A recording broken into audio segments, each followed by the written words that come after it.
Hello and a very good day to you viewers. It's that time of the week again where we'll bring to you another thrilling episode of your darling program, Youth Can on Independent Television, ITV. I am your host, Joy Igoche. Youth Can is a program created by ITV to involve, enlighten, and bring together youth with creative and entrepreneurship ideas geared towards the development of the society. On one of our previous episodes, we talked about youth participation in governance, and today we'll be narrowing our topic down to the discussion of leadership, the challenges and prospects of Nigerian youths.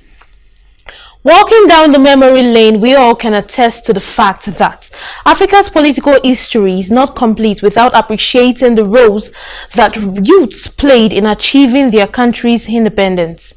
In the years leading to the independence, youth were the driving force behind the nationalist activities that led to the dismantling and eventual overthrow of colonialism and the colonial masters. Despite this, the role of youth in African politics has received less than commensurate attention in studies of democratization. In Nigeria in particular, the activities of Herbert Macaulay, Nnamdi Azikiwe, Obafemi Awolowo, H.O. Davis, Tafawa Balewa, Amadu Bello, and Samuel Akintola, among many others, in their 20s and their 30s are legendary. Some of these youths are reputed for the formation of political parties such as the Nigerian Youth Movement, NYM, which was the first political party in Nigeria, the Nigerian National Democratic Party, NNDP, and the National Council of Nigeria and Cameroon, NCNC. These youths, or these young Nigerians, each used the media to speak against the evils of colonialism and demanded independence. Nnamdi Azikiwe, for instance, was reputed for the use of his newspaper, The West African Pilot, in championing this cause. Through these avenues, these created awareness of the evils that foreign domination posed to the country. And despite various constitutional reforms, these young people demanded independence. Their tenacity and determination eventually saw the country gaining independence from British colonial rule on 1st of October 1960. In the years after independence, particularly during the military era, young people opposed and fought gallantly against the profligacy and high-handedness of military regimes. In most recent times, some youth worthy of mention include Dimeji Bankole, that's a former Speaker, House of Reps. He was a youth during his tenure as Speaker. Then we have Yahaya Bello, the Kogi State Governor. We have Senator Abo at the House of Representatives. Shaban Sharada from Kano, who is the Chairman, House Committee, Defense and Intelligence. We also have recently Mohammed Suleiman, a 25-year-old who recently emerged as the National Youth Leader of the People's Democratic Party, PDP, which is one of the few times a political party is producing youth leader with age less than 30. But despite the track records of older generation youths, Nigerian politics is fast becoming the exclusive preserve of the old politicians, as seen from the constant recycling of government officials, especially those in their 60s.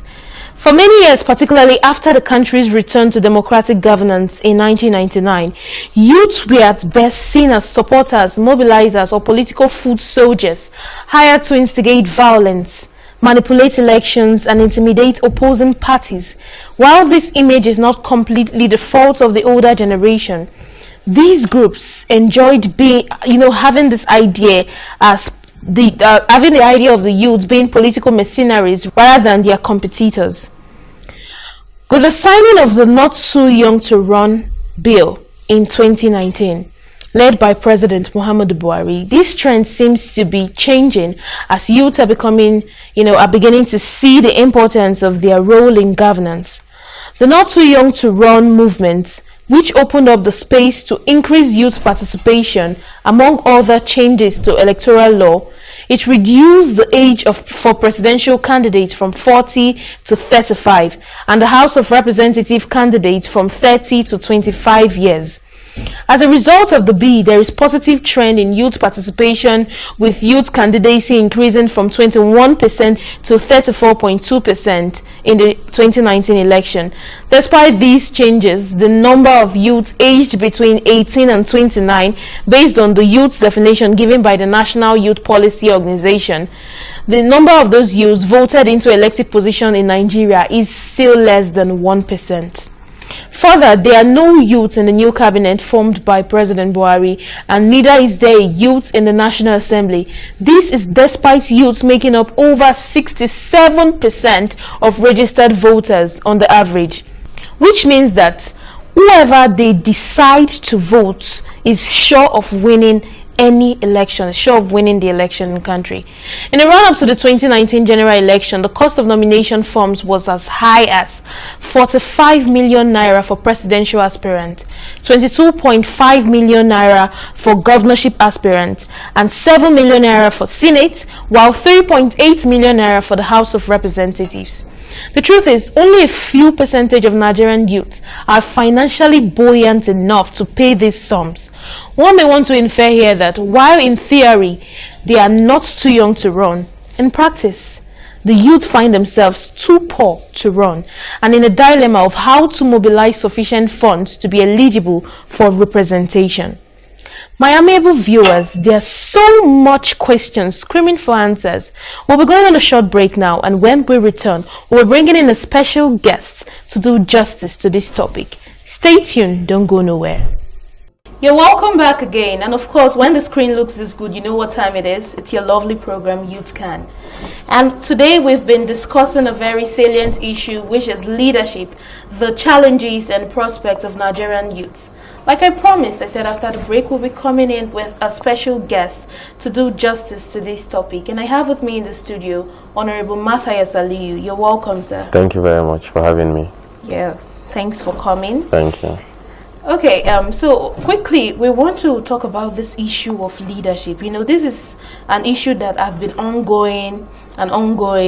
You know, people talking about youth in governance. I even did that in a previous episode. I talked about youth in governance. But today we want to narrow this thing down to politics. In terms of leading in politics, what are the challenges and the prospects of the Nigerian youth? Do you think that the Nigerian youth are fully represented in politics? Actually, no, they are not. Because if you look at the political space today and you look at the percentage of people that are making the political decisions that impacts on the generality of Nigerians, majority of them are above the youth level.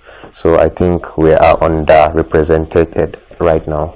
Okay, underrepresentation. Yes. Yeah, I like the way you phrased it. So definitely there will be factors responsible for this underrepresentation. So what do you think are the factors that makes this representation of youths, very, very little as opposed to the way they would have want to be represented in politics? Yeah, because if you look at this thing has started a long time ago. The youths have not been given the opportunity, when you look at the system, for example, the political system, the people that are controlling the party are mostly above the youth level, and the money that is involved in politics, many of the youths do not have that opportunity. They are not opportune to have such money. So the system right now is not really favorable for the youths, but it's getting better compared to the past. Right now, with the youths becoming aware of their rights, their civil rights of voting, going to get their voters registration done and everything, so we are now facing out of that era of money, politics and everything. So I think this is what the youth, these are the challenges, especially money not being carried along, and people that are controlling the system are way above the youth level. So I think I don't know if they are scared to bring us in, or I don't know what the problem is, but it's getting better compared to the past. Okay, talking about, money, in terms of youth. You need money to actually show your face, very well in politics. So now, how do you link this to the cost of nomination forms? You understand? Imagine there's a youth out there now who is aspiring to become a president, or a governor, member of a House of Reps and the Senate. So, how would you link it to the high cost of nomination form? So you can see, for example, just like we're aware, nomination forms, sometimes the prices can be outrageous, and many of these youths do not have the opportunity to get the nomination form. So I think I suggest in this aspect is that, for example, you remember the National Assembly, they passed a bill for not too young to run and everything. I think in that bill there were supposed to be clauses that would say, oh, in the aspects, like for example in political parties, when women are contesting, they don't collect any money for nomination form in some political parties. So I think the youths also should be given that chance also to say, oh, we're waiving the money for forms because we want the youths to be involved in the system. Okay. There's this general this notion, some people allegedly feel that the Nigerian youths are lazy. You understand? Yeah. Like compared to them, these elderly ones, they feel okay in their own time. They were more, agile than the youths that we have today. Yeah. So, like, in what areas would you say that the current day youths are effective, and in what area would you say that they are ineffective? Okay.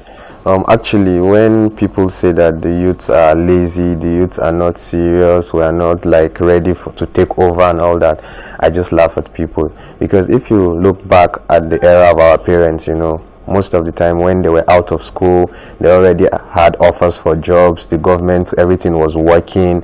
Then, the government to give you a job, give you an apartment, give you a car and all that. But look at the system today. We have youths that every day they graduate from school and everything every year, but most of those youths do not have opportunity for employment. Some of them want to even go into business, but they do not have support and all that, So the opportunities are very little compared to the opportunities our parents had.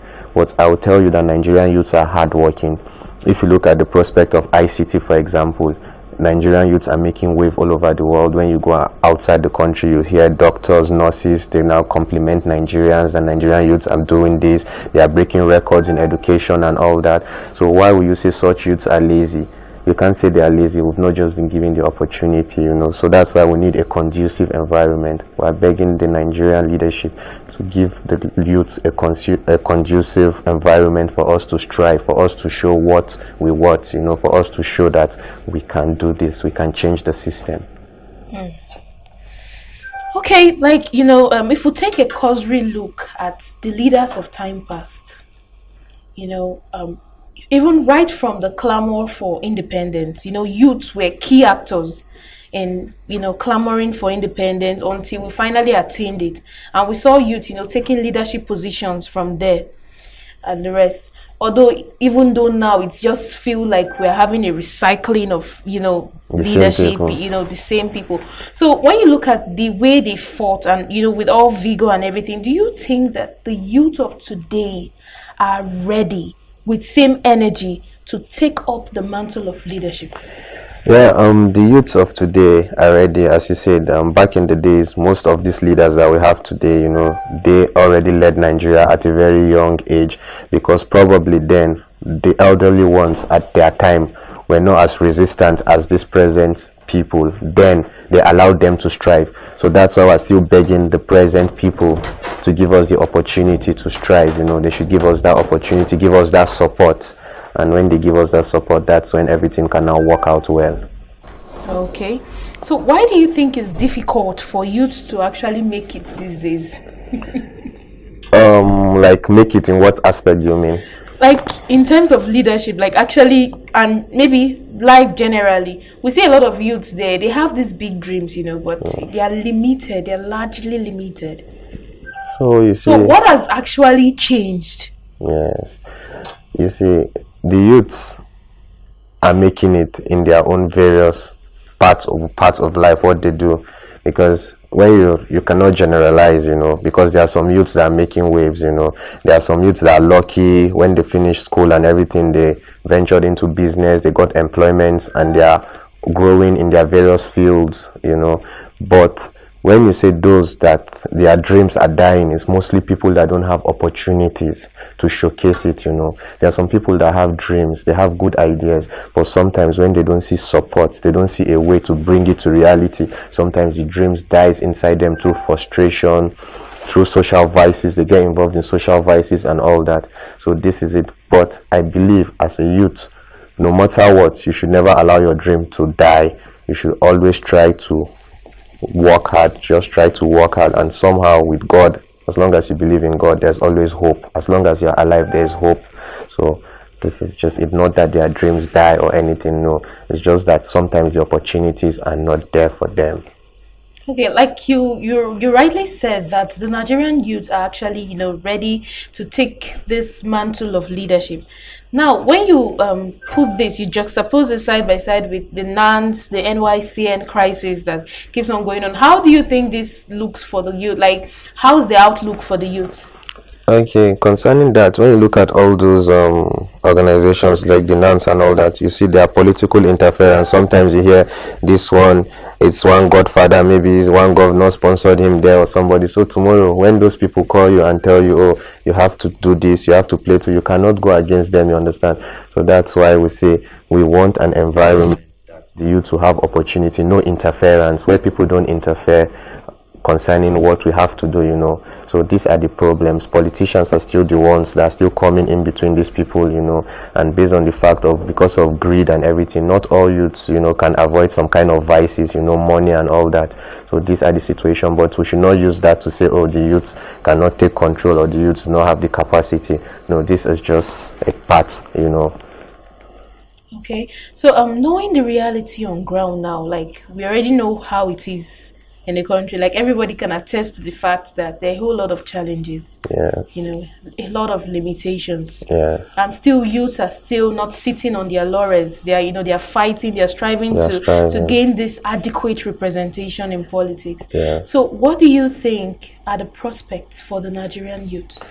It's bright.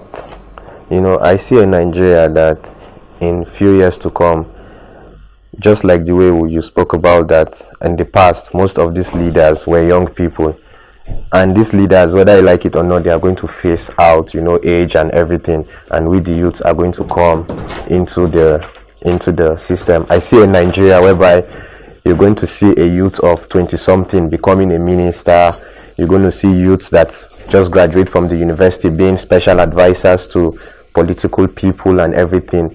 So the future is bright for the youth, but the only way we can achieve this is for the youth to become aware of the electoral processes and to be active in the electoral system. For example, going out to get their voters card, identifying with the youths whenever they see a fellow youth coming out to contest. Probably they should go and do like a background check on the person. If they see, okay, this person has had a good track record, the youth should galvanize and support such people. So with that, gradually when the youths are coming, before things will be picking up. And Okay, Honorable Matthias, you're a youth. Yes. You're in leadership. Yes. So what challenges do people like you face currently in leadership? I must say, as a youth, sometimes the challenges we face, sometimes people believe, oh, the elderly, they might believe, oh, he's a young man.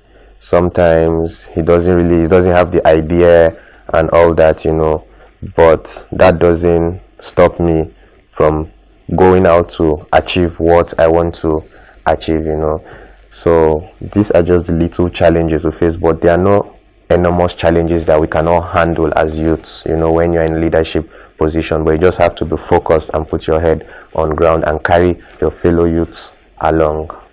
Okay, so what advice generally would you give to that youth watching us today, regarding leadership, regarding, surmounting the challenges and looking at the brighter picture?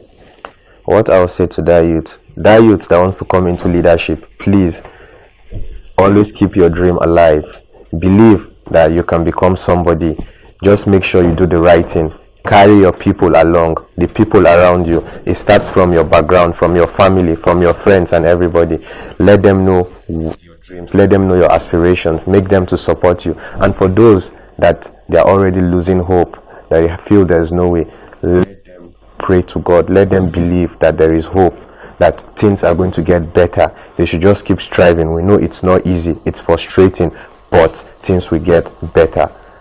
Okay, finally, before we wrap up this interview segment, do you think enough of mentorship is being done, mentorship from the side of our elderly ones, in the game of politics? Do you think enough is being done at their level to, bring up the younger ones? I think in Nigeria, you see, when you say mentorship and mentee in Nigeria, we don't really practice all that, like possible right now in Nigeria. It's supposed to have like organizations whereby they come in, this is where the NGO and all those people should come in, try to mentor the youths on leadership and all that. But I rarely see mentorship programs going on for youths about leadership, or when I see probably leaders calling youths to mentor them and all that, I don't really see such things happening, so I think it's on the very low side about the present leaders mentoring the younger ones to take over power. I don't really see that. Okay, so thank you very much for your time. Thank you for throwing light, in this issue of leadership challenges, the prospect of the Nigerian youth. I really appreciate, and I'm sure my viewers appreciate you, for throwing light on this. And this is all we can take on this interview segment. We'll be going on a short break, and when we return, we'll be wrapping up this program. Stay with us, don't go nowhere. You're welcome again, and we're still onto the topic we've been discussing: leadership, the challenges and prospects of the Nigerian youth. Quickly before we leave, with a rapidly expanding population, the future of Africa in general and Nigeria in particular belongs to the youths, who have a vital role to play in national development. The onus therefore lies on African leaders to ensure that youths or young people are given the pride of place in African politics, in Nigerian politics. With this, we are drawing close the curtain of this program for today. It's been an amazing episode, and trust me, I don't want to leave, but I have to. Do well to join us same time next week for another amazing episode. Thanks for watching. I have been your host, Joy Igoche.